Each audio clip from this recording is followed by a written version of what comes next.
Hello everyone, my name is Maricor Arlos. I'm an environmental engineering assistant professor here at University of Alberta.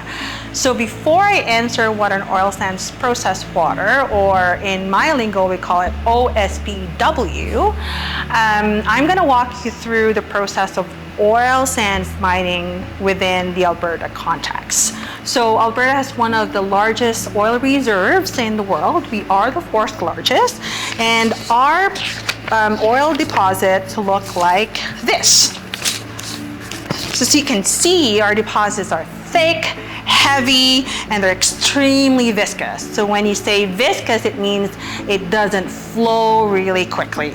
So for us to kind of make it flow and we can extract the oil from it, what we do is we inject steam into our deposits, and that steam will loosen up the material and we could process and take the oil from the bitumen. So we incorporate steam to improve the viscosity of our bitumen, and steam is made out of water.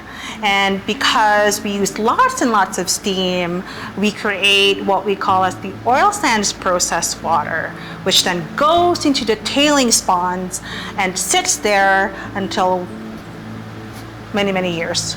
So that oil sands process water can be recycled back into the system and reused. But some of the water, some volume, can no longer be reused, so then they go into the tailings ponds. So right now, Canada and Alberta does not have a discharge policy. So any oil sands operator not allowed to discharge anything from the oil sands process water or the tailings pond into the river systems. However, active research is ongoing right now where they're looking at options to treat the tailings pond water so that it's safe to be released back into the Athabasca River.